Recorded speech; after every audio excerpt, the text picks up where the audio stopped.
Welcome to Brain, Music and Learning podcast, Kaisamari Kostilainen. Thank you. Wonderful to have you with us in this podcast.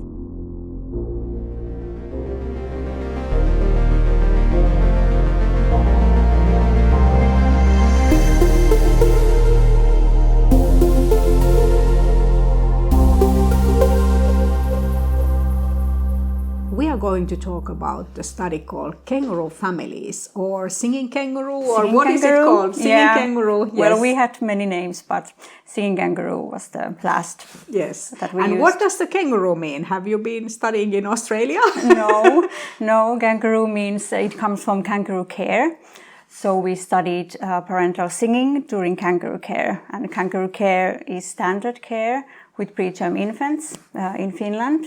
And it means basically skin-to-skin contact. So the babies are placed on the parent's bare chest soon after the infant is stable enough for that, and it has many health benefits.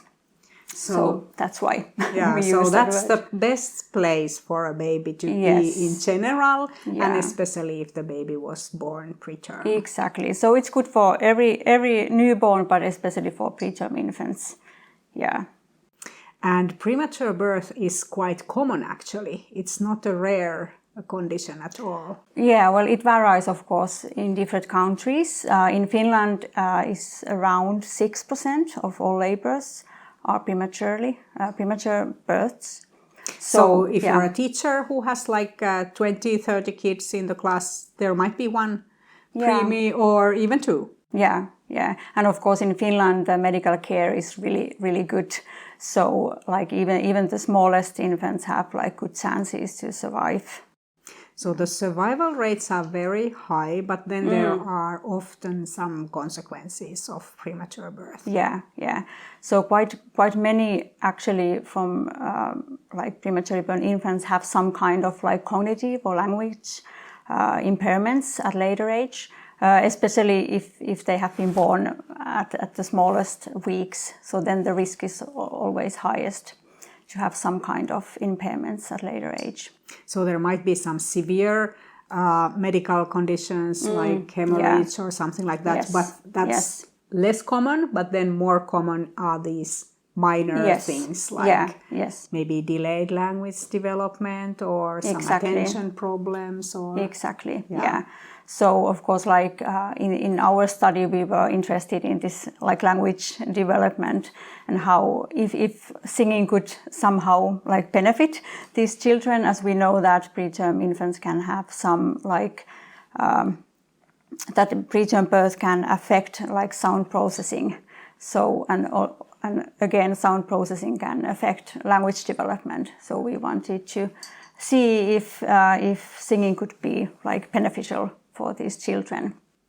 And you're a music therapist, so you designed a method for the parents to be able to use singing with their preemies. Yes. So I'm a music therapist myself, and I'm specialized in working with hospitalized infants.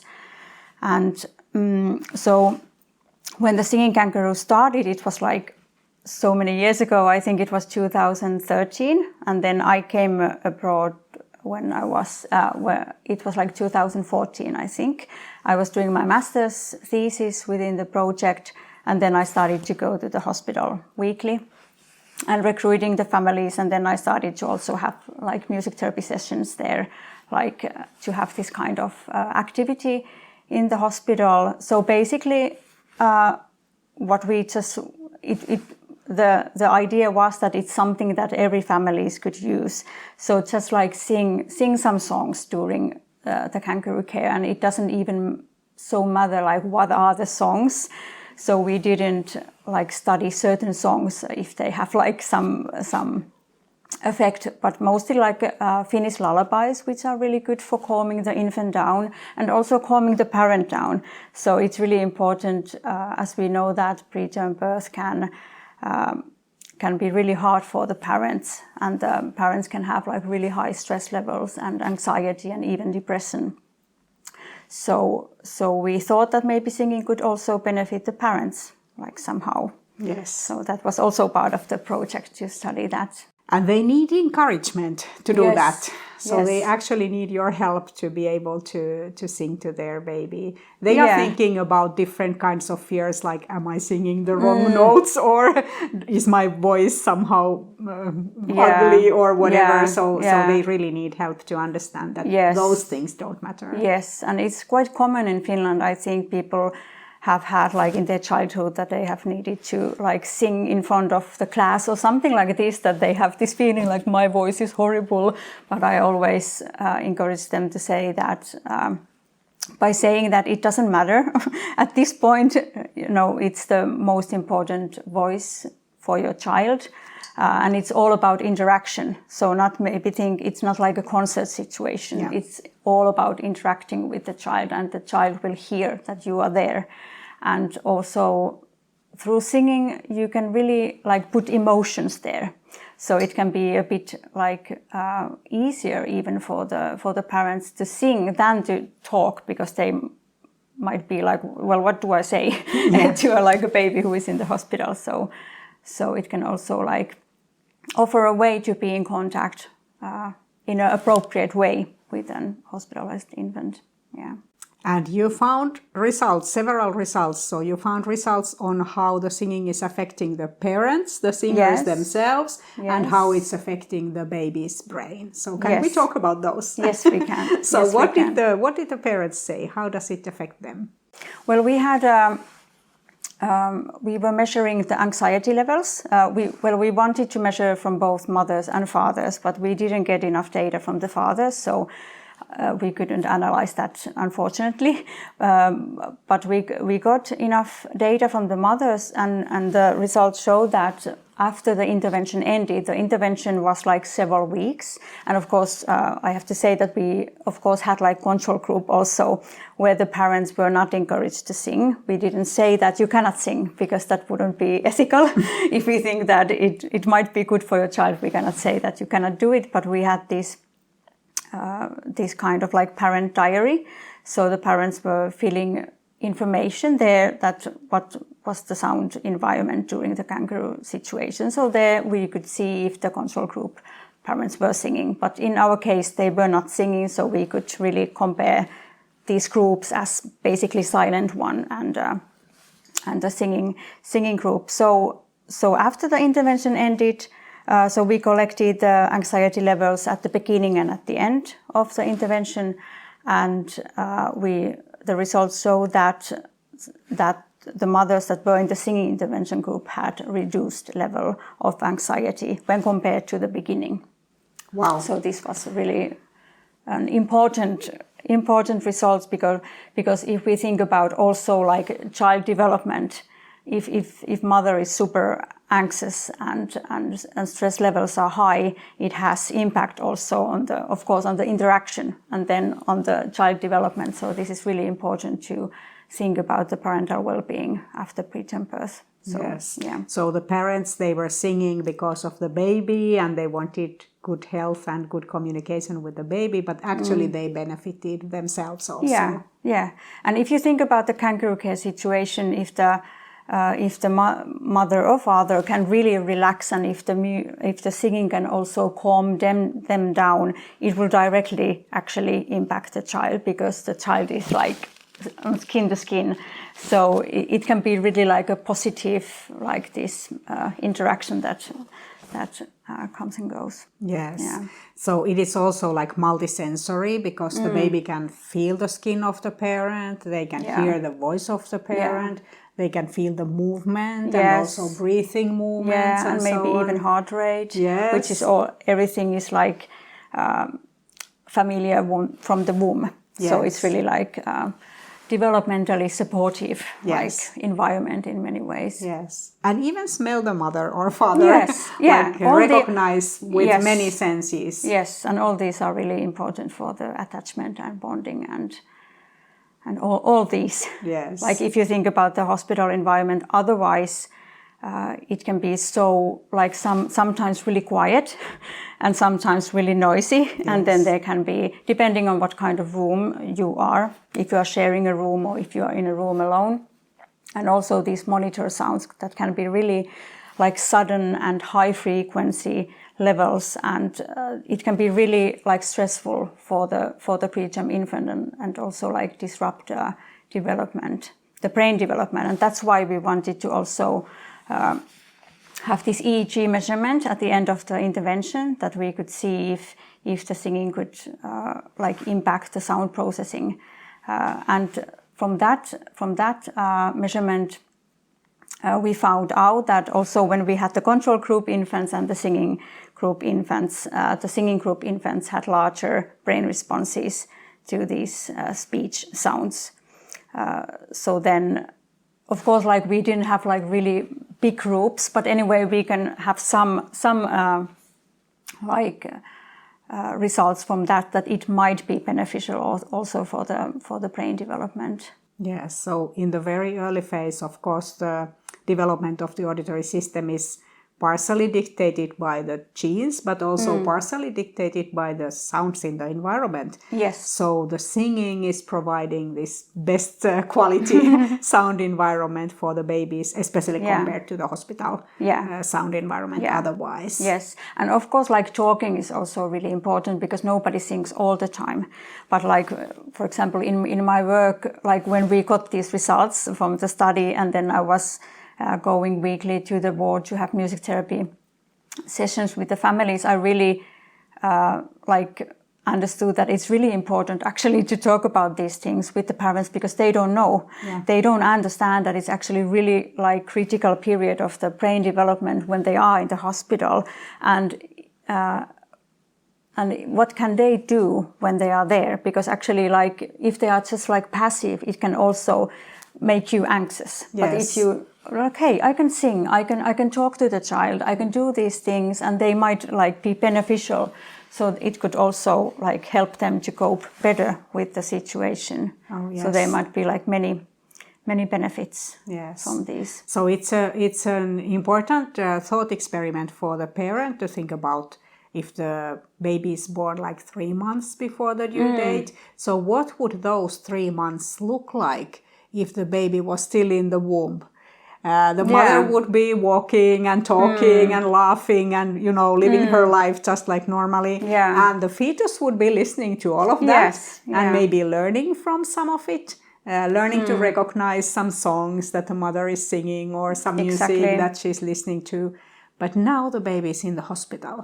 So we don't want to take away those things. We don't want to take away the parents' voices and the songs and all that stuff. So we can actually bring them to the hospital. Yes. And normally, like newborns recognize their mother's voice after birth, but actually, quite new study show that with preterm infants, if they are born really like small gestational weeks, they don't recognize the voice at the same manner. And of course, it's because they haven't experienced this third trimester during of the pregnancy, when the auditory sense is like developed and they can hear the mother's voice and father's voices maybe and siblings. And then when they are born, they actually like know the social environment that they are born into. So there's like also one reason that is like really important for the parents to talk, and not just like that they are talking with each other in the room. That's not the case, but to have this infant directed speech and singing like right beside the infant. That is the important thing. Yes. So that's the perfect environment for a prematurely born baby to be hosted in this environment of the parents' voices and siblings' voices. And because it is still the learning period, as you said, learning even to recognize your own family members. Exactly. And so on. And of course, they can be really like sensitive to sensory stimuli depending on the weeks and even depending on the child. So of course, you cannot like give stimuli all the time. So there has to be like time when you just have to be quiet and the infant needs to sleep. But it has to be like a normal life where you are quiet and then you are speaking and this kind of thing, that is not like prolonged silences when they are just hearing beeps of the monitors. That can be stressful. So that's the like nothing like too much, but just like normal, that it would be like as normal as possible. Yes. Yeah. Spending time with the baby, even though he's in the hospital. Yeah. Yeah. Yes. Yeah. So your big goal here was to support the language development. So you continued to follow up these infants also later on. Yes. Until the age when you are actually able to study their language development. Yeah. So we had an assessment at 2.5 years old, approximately. But then we didn't see any more any differences between the groups in the language development or cognitive motor development. So, but basically it was at that age there's so many years already after the intervention. So the groups are not even comparable at that, in the same way, because in the control group maybe the children were going to music play school or having music activities, so it wasn't anymore like a silent group or singing group, but it was of course important for us to see if that early intervention would have any long-term effects. So you actually found an effect of musical activities right before the time when the language assessment was carried out. Yes, so we have this new paper coming out soon, where we had the language and cognitive assessments, and then we had a questionnaire for the parents, and we wanted to know if they were going music play school or if they had any music activity done at home, that they would sing a lot together or read together, and these kind of interactive music and language activities. And then we interestingly found that the children that were in music play school at the moment or had been previously, they had higher language scores when compared to those children that had not been in music play school. And also we found that the amount of music activity and language activity at home, like reading and singing together, also correlated with the language scores. So the more they were singing and reading together, the higher language scores also were. And so this is interesting. Yes, and this was regardless of which group they belonged to in the very beginning. Yeah, so this wasn't about the groups anymore. So so we just wanted to see if there would be any associations with the amount, because of course the brain keeps developing all the time. So we don't also think that only this really early intervention would have really long benefits, but we think that it would be important to continue this kind of activities that could support the development. Yes. So here maybe the conclusion is that in the early phase, the singing with the preemies is important for the brain development of the preemies and to the parents. Yes. And then later on, you can see also effects on the language development when you measure it around 2 years or 3 years old. Yeah, but I would also say that after the parents or after the families are discharged from the hospital, it's important also to keep going with read at home, read to the child, and sing to the child and together with the child. So in the paper we found that it was interactive activities that were important, not that maybe that the child was doing something on his or her own, but it was interactive. Yes, or the TV on the background is maybe not so beneficial. Yes. So it would be better to do these interaction moments with singing or playing or reading. Yeah. So all these could be beneficial. So what would you say to parents who say that I can't sing? It would be really bad if I sang to my child because I'm such a poor singer. Do you mean that when the children are older? Yeah, some parents have these kind of fears, even with babies. Yeah. Well, I think with babies, I always say when I have met these families that are really shy with their own voices, that they can do it when there's no one in the room. So when there's just you and your baby, do it then, if you can relax then, and then you don't have to maybe think hey, what the others are saying, or what is this nurse thinking when I can't sing, and things like this. So maybe you can do it when you are alone. Yeah. And what about if the parents are afraid of like waking up the baby or singing too loud? Is humming okay? Yes, of course, humming is okay. And I always say, like, when the preem is in the hospital, if they're like really small and sensitive, it's good to start singing when the infant is in stable condition. So if your infant is not in stable condition, I wouldn't recommend that, because then they need peace. They need like still time to get their like own system like developed more, and then like stimuli coming from outside, when they can like take it in, that they can still be like breathing normally and having like a normal heart rate. Now I lost my thought. That sounds amazing. Yes. What were we talking about? I don't remember. But anyway, the babies, they need their parents' voices. That's the main conclusion. Yes, and their parents' attention. Yeah. Thank you so much, Kaisamari. It was wonderful to have you in the podcast. Thank you.